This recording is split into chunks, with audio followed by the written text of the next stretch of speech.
The Pacific Ocean, usually a postcard of serene blue, tore itself apart against the black sands of Iwo Jima on February 19, 1945. What greeted the Marines of the 4th and 5th Divisions was not an island, but a monstrous, smoking wound in the sea, created by the longest and most intense naval bombardment of the war. Yet, as the first waves of Amtracs crunched onto the beach, an eerie, devastating silence fell. The Japanese defenders, deep within a labyrinth of over 11 miles of tunnels, 800 caves, and concrete bunkers carved into the volcanic rock, had simply absorbed the punishment. Then, the geometry of slaughter began. Murderous crossfire from hidden positions, pre-sighted to the inch, swept the open terraces. Every gully, every dune was a death trap. The advance, measured in yards per hour, was paid for in bodies. This was the brutal calculus. A single invisible pillbox could hold up a battalion for a day, costing dozens of lives to silence with grenades and satchel charges. Portable flamethrowers were the only tools that could reach into the dragon's teeth of the defenses, but their operators, burdened by the heavy fuel tanks and trailing a telltale mist of unignited oil, became walking torches, prime targets for snipers. Their life expectancy in an assault was measured in seconds. Each destroyed position had a clear, terrible price tag in American blood. Commanders faced a grim equation. At this rate of attrition, the invasion would fail, exhausted by the sheer arithmetic of loss.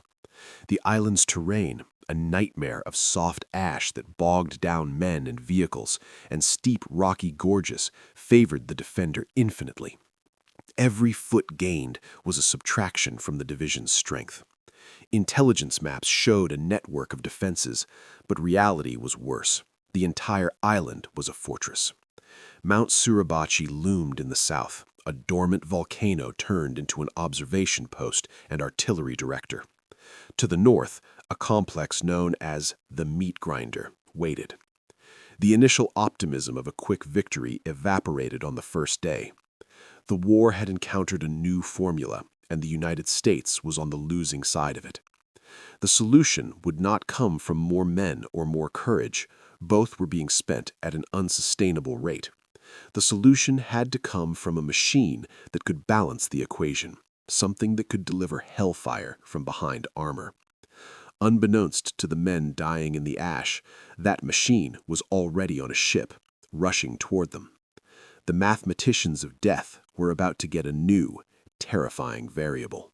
Far from the volcanic hell of Iwo Jima, in the deceptively tranquil surroundings of Schofield Barracks, Hawaii, a secret war of innovation was raging. The alarming casualty reports from Tarawa, Saipan, and Peleliu had sent a chilling directive through the ranks: find a better way. A clandestine joint unit, combining the mechanical ingenuity of the Navy, the Army's ordnance expertise, and the brutal frontline experience of the Marine Corps, was assembled under a shroud of urgency. Their mission was to break the tactical stalemate of the fortified Japanese position. The answer, they believed, was not in sacrificing more men, but in re-engineering a machine. Led by a 24-year-old Navy Reserve electrician's mate, Joseph Kissel, this unlikely team of problem solvers looked at the vulnerable infantrymen struggling with a 70-pound flamethrower, and then at the hulking form of the Army's workhorse, the M4A3 Sherman tank. Their idea was audacious in its simplicity: marry the two. Dubbed the CBH-1, Chemical Blowtorch Hawaiian, the project was a mad scientist's workshop of pragmatism. They had to solve 1,000 problems: how to pressurize and pump vast quantities of viscous napalm, how to protect the flammable fuel from enemy fire, how to mount a nozzle that could project a stream of fire 150 yards without compromising the tank's armor or main gun. Every day was a battle against physics, logistics, and the skepticism of traditionalists who saw the tank as a mobile artillery piece, not a giant blowtorch. Kissel and his team, including his tirelessly dedicated colleague Sergeant William Patterson, worked around the clock in sweltering hangars. The air was thick with the smell of welding torches, diesel fuel, and anxiety. They adapted Navy fuel pumps, designed custom-built pressure systems, and armored the napalm tanks against shrapnel. Each prototype failure, a ruptured hose, a clogged nozzle, a terrifying flareback, was a lesson paid for in singed eyebrows and near disasters. Funding was scrappy, approval tentative. The entire endeavor was a gamble, an attempt to rewrite the rules of engagement before the next, even costlier battle. By late 1944, as the plans for the invasion of Iwo Jima were finalized, 8 of these mechanical beasts were ready. They were crude, complex, and untested in combat.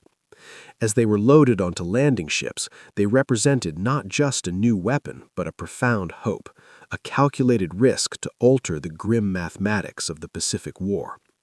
The inventors watched their creations depart, knowing that their equations and blueprints would now be tested in the only laboratory that mattered, a strip of sand and rock, where failure was measured in human lives. The 8 Zippo tanks, as the Marines had already nicknamed them, landed on Iwo Jima in the chaotic wake of the initial assault. They were alien creatures among the standard Shermans, their right-hand machine guns replaced by sinister, thick-barreled nozzles and extra-armored housings hinting at their volatile fuel loads. Yet for days, they sat idle, rumbling near the command posts on the southern beaches. Commanders, grappling with the sheer chaos of the stalled offensive, viewed them with deep-seated suspicion. They were complicated, untested, and horrifically flammable.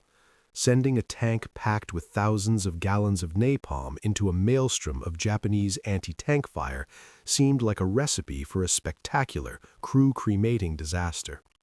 Better to rely on known, if tragically costly, methods, artillery barrages that often merely reshaped the entrenched enemy positions, and brave infantrymen with satchel charges. The CBH-1s became a frustrating paradox, a potential solution that was too risky to try. Meanwhile, the casualty figures mounted mercilessly. Every report of another company pinned down by a cluster of pillboxes, another failed frontal assault, screamed the need for something, anything, to change the calculus. The turning point came on February 21, near the area known as Blue Beach 1. A complex of reinforced Japanese positions woven into a rocky gully had utterly halted a Marine battalion for 2 days. Repeated attacks had been cut down. Conventional tanks could not elevate their guns to hit the slitted apertures, and infantry approaches were sheer suicide. With options exhausted, permission was grudgingly given. A single CBH-1, its crew tense with the knowledge of their own vulnerability, clanked and groaned its way forward over the treacherous ash. Japanese small arms fire pinged harmlessly off its hull, but everyone waited for the heavier hit of a 47mm anti-tank round. The tank ground to a halt, its nozzle orienting with a mechanical whine. Then, with a sound like a colossal sigh, followed by a roaring hurricane, a lance of liquid orange fire, thick as a man's torso, shot out. It wasn't a fleeting burst, it was a deliberate 5-second deluge that poured into the cave mouths and gun ports.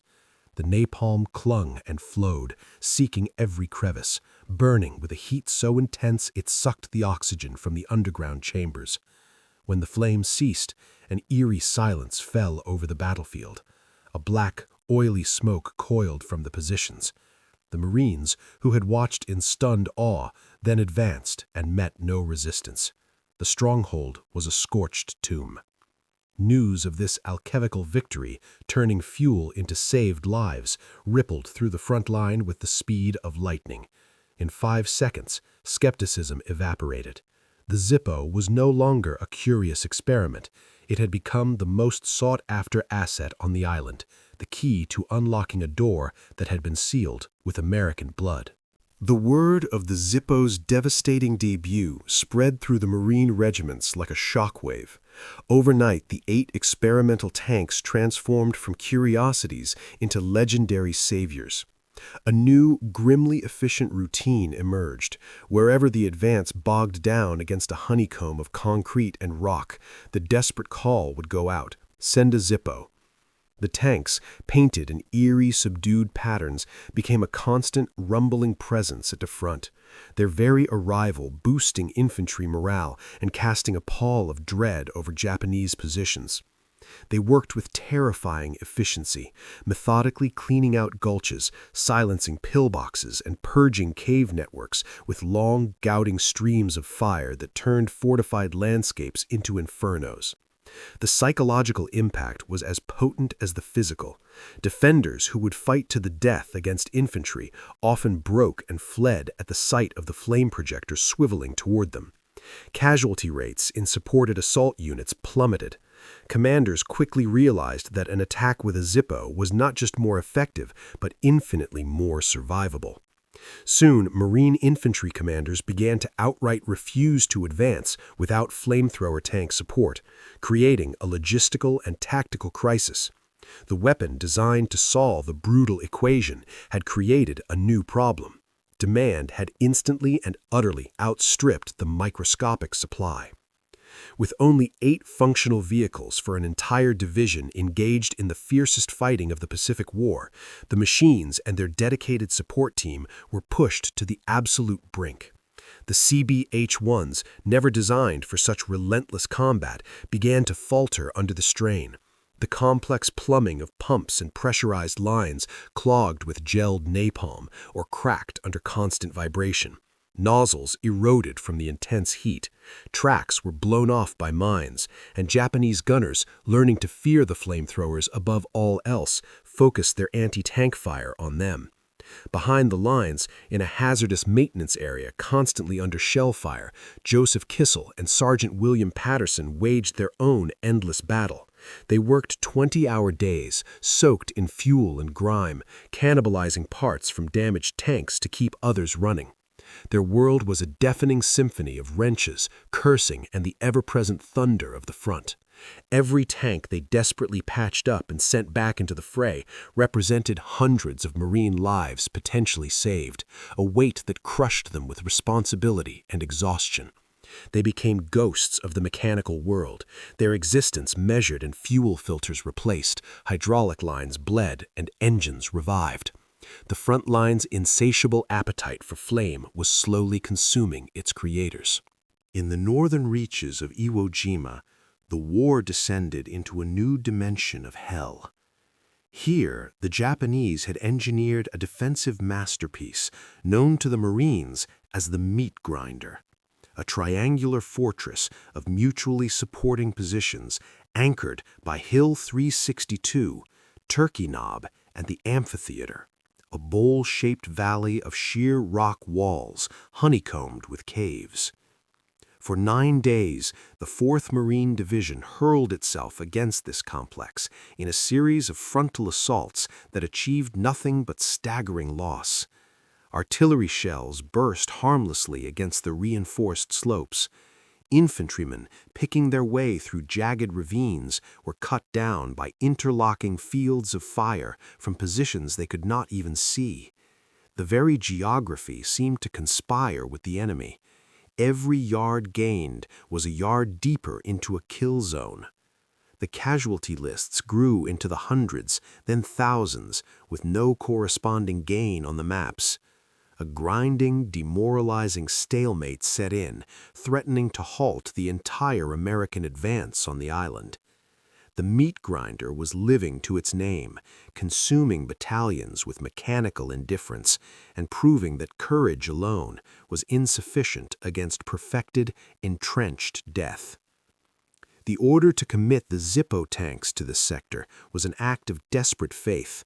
The terrain was a tanker's nightmare, steep, broken, and mined. Yet one by one, the lumbering Shermans, escorted by standard gun tanks to ward off close assault sappers, navigated the apocalyptic landscape.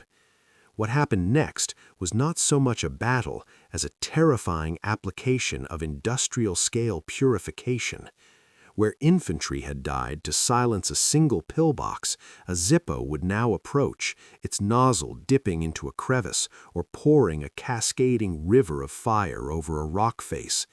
The napalm did not merely explode, it flowed. It crawled around corners, tumbled down shafts, and filled cavernous spaces with a fire that burned at over 2,000 degrees Fahrenheit, consuming oxygen and suffocating those it did not immediately immolate.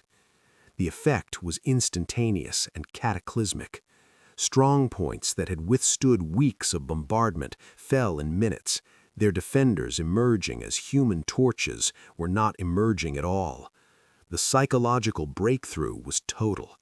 Marines who had been pinned down for days watched in awe as the fortresses that had claimed so many of their friends were reduced to smoking, silent ovens. In a matter of hours, the tactical equation of the meat grinder was inverted. The unexpected twist, however, lay in the aftermath. The very effectiveness of the weapon created a new, horrific landscape. Advancing Marines now had to traverse areas littered with the charred, often unidentifiable remains of the defenders, a sight that etched itself into the psyche of every witness. The tanks had broken the defensive line, but they also unveiled a vision of war so visceral that it transcended the strategic victory, leaving an indelible mark of a different kind on the survivors. The Japanese command, reeling from the systematic incineration of their most formidable defenses, quickly recognized the Zippo tanks as the single greatest threat to their survival on Iwo Jima. If the Americans could not be stopped on the darkened battlefield where their artillery and air power were blinded, perhaps they could be overwhelmed. Thus, a new and desperate strategy was forged. Large-scale, nighttime bonsai charges and infiltration raids aimed explicitly at destroying the flamethrower tanks. As dusk fell, the nature of the combat shifted from a methodical siege to a primal, close-quarters struggle in pitch-black chaos. The tanks, formidable by day, became vulnerable behemoths at night, their engine noise and silhouettes guiding enemy sappers and assault teams armed with satchel charges and magnetic mines. The marine perimeter transformed into a brittle shell of nervous sentries and listening posts, every shadow holding potential lethal intent. The stage was set for a battle where the Zippo's greatest weakness, its vulnerability at point-blank range, would be tested against its most horrifying capability. The counterattacks came with screaming ferocity, often targeting the very sectors the flamethrower tanks had cleared the previous day.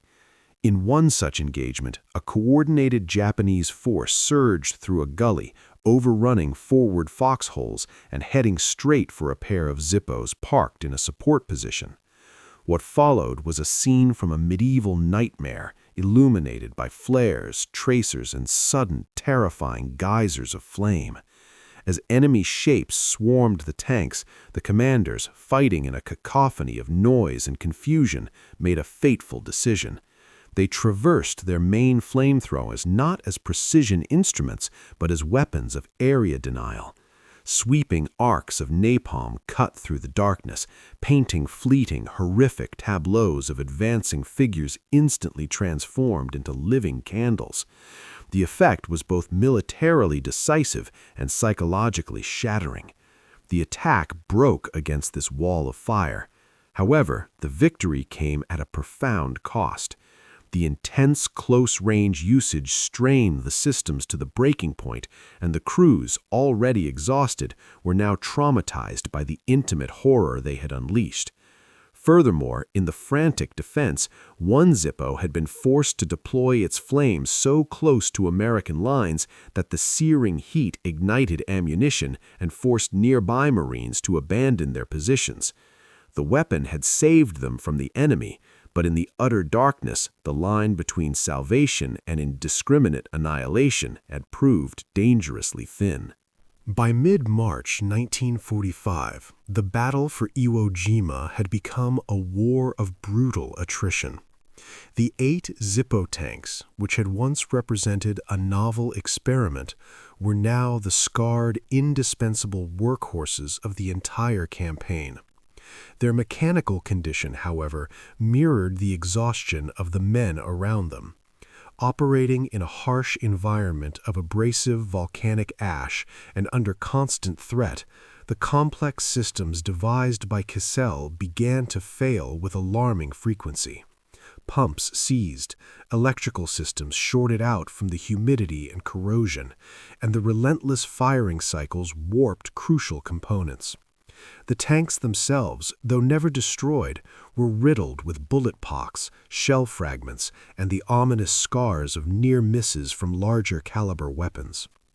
Behind the lines, the maintenance area was a scene of frenzied, desperate industry. Joseph Kissel and William Patterson, now operating on a blend of sheer will, adrenaline, and little more than catnaps, became surgeons to their own steel beasts. Their hospital was the open air, their tools were often improvised, and their operating theater was within range of Japanese mortar fire. They cannibalized parts, jury-rigged solutions, and performed miracles of field engineering not on a schedule, but against the relentless clock of the front line's need. Every hour a tank was down meant more Marines would likely die assaulting a position the old, bloody way. Yet the line held, primarily because the flamethrower tanks, against all odds, kept rolling forward. The arrival of a small but critical shipment of spare parts and a handful of fresh, trained technicians in mid-March acted as a blood transfusion for the faltering force. It allowed Kissel's team to not just perform emergency triage, but to begin systematic repairs, rotating tanks out of the line for a day of intensive care. This logistical support, however narrow, was enough to sustain the momentum. The tanks returned to the fray, their roaring jets of flame now a daily, almost routine instrument of advance. They methodically reduced the final Japanese holdouts in the northern gorges, one cave at a time. The paradox of their service reached its peak in the final days. They were the most feared and sought-after weapon on the battlefield, yet they were also the most fragile, held together by the skill and determination of a few exhausted men. The unexpected and profound legacy of this chapter was written in 2 stark statistics. First, despite being high-value targets and constantly in the fray, not a single CBH-1 was permanently lost to enemy action, a testament to both their crew's skill and the armored protection Kissel had insisted upon. Second, and more importantly, while the battle claimed nearly 7,000 American lives, the casualty rate among the flamethrower tank crews was minuscule compared to the near-certain death that had awaited the portable flamethrower operators they were designed to replace. The line was held not just by firepower, but by the engineering grit that kept that firepower alive.